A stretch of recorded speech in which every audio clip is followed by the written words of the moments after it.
সুপ্রিয় সুধীবৃন্দ, আসসালামু আলাইকুম ওয়া রাহমাতুল্লাহি ওয়া বারাকাতুহু। অনেকে প্রশ্ন করেন যে গুনাহগারদের উপর মুসিবত আসে, কিন্তু নেককারদের উপরও কেন বিভিন্ন বালা মুসিবত আসে? নেককারগণ তো কোনো গুনাহ করেন না, তবুও কেন তাদের উপর বিভিন্ন বালা মুসিবত পরীক্ষা আসে, দুঃখ দুর্দশা আসে? জি হ্যাঁ, প্রিয় দর্শক মণ্ডলী, পেরেশানি গুনাহগারদের উপরও আসে, মুসিবত নেককারদের উপরও আসে। তবে দুইটা পার্থক্য রয়েছে, সে পার্থক্য বুঝতে হবে।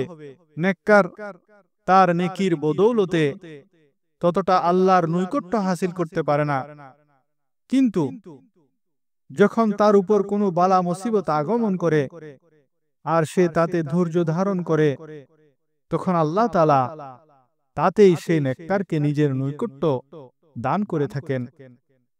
আল্লাহ তাআলা তার নেককার বান্দাদের এই জন্যই মুসিবত দেন, যেন তার বান্দাকে তার নৈকট্য দান করেন।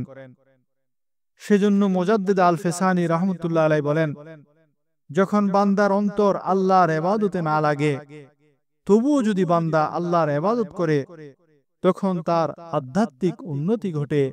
মনে রাখবেন, আল্লাহওয়ালাদের উপর যে পেরেশানি আসে, তাতে তাদের মনে অশান্তি আসে না, কারণ যার সম্পর্ক আল্লাহর সাথে, তার মানসিক শান্তি অটুট থাকে। আপনি কখনো কোনো আল্লাহওয়ালাকে অধৈর্য দেখতে পাবেন না, সে একদম ঠান্ডা হবে। সে যদি মুসিবতেও থাকে, অসুস্থও থাকে, তবুও তাকে দেখে মনে হবে তিনি খুবই ভালো আছেন। যেমন একজন লোক গ্লাস বিশিষ্ট কামরায় বসে আছেন, বাহিরে ঝড় তুফান চলছে, কিন্তু লোকটি তার কামরায় নিশ্চিন্ত বসে বসে বাহিরের সকল দৃশ্য দেখছেন। সেই ঝড় তুফানের আসর তার মধ্যে প্রভাব ফেলছে না। তেমনি আল্লাহওয়ালারা মুসিবত দেখলেও সেই মুসিবতের প্রভাব তাদের অন্তরে পড়ে না। তারা সব ধরনের মুসিবতে আল্লাহর উপর আস্থা রাখে, তাওয়াক্কুল করে, হৃদয় তাদের আল্লাহর সাথে জোড়া থাকে। এক বুজুর্গের ছেলের বিয়ে, ছেলে সাজগোজ করে ঘোড়ায় চড়ছে। এমন সময় সেই বুজুর্গ ঘরে কি যেন খুঁজছেন। তখন বুজুর্গের স্ত্রী বুজুর্গকে জিজ্ঞেস করলো, আপনার ছেলের বিয়ে, বাহিরে আয়োজন চলছে, আপনি ঘরে কি খুঁজছেন? বুজুর্গ জবাব দিল, কাফনের কাপড় তালাশ করছি। স্ত্রী জিজ্ঞেস করলেন, কেন? বুজুর্গ জবাব দিলেন যে, আমার কেন যেন মনে হচ্ছে আজ আমার ঘরের কেহ একজন মৃত্যুবরণ করবে, তাই কাফনের কাপড় চোপড় রেডি করছি। এরই মধ্যে চিৎকার শোনা গেল। বাহিরে বর ঘোড়াতে চড়ার সময় পা পিছলে পড়ে গিয়ে মৃত্যুবরণ করেছে।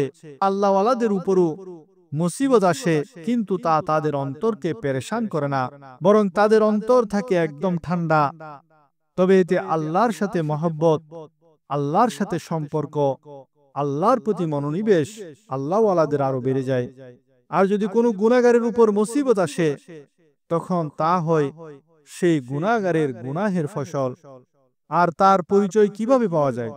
হ্যাঁ, গুনাহগার যখন মুসিবতগ্রস্ত হয়, তখন তার অন্তরও পেরেশান হয়। সে বেচাইন করতে থাকে, ছটফটাতে থাকে, অধৈর্য হয়ে যায়, পাগলের মতো করতে থাকে। মনে রাখবেন, এই দুনিয়ার মধ্যে দুঃখ থাকবেই, আর যেখানে কোনো দুঃখ নাই, সে স্থানের নাম হলো জান্নাত। লা খাউফুন আলাইহিম ওয়ালা হুম ইয়াহজানুন, তাদের জন্য কোনো ভয় নাই, এটা সেখানে বলে দেয়া হবে। তবু আপনারা খেয়াল করে দেখবেন, আল্লাহর পক্ষ থেকে আমাদের জন্য সহজতা বেশি, পরীক্ষা কম। আমাদের স্বাস্থ্য বেশি সময় ভালো থাকে, খুব অল্প সময়ই আমরা অসুস্থ থাকি। আল্লাহর নিয়ামত যদিও বেশি, তবু আমরা সেই নিয়ামতের শুকর আদায় করি না। আল্লাহ, আমি তোমার নিয়ামতেও খুশি, তোমার পরীক্ষাতেও ধৈর্যশীল। এটাই হলো বন্দেগী, এটাই হলো বান্দার কাজ।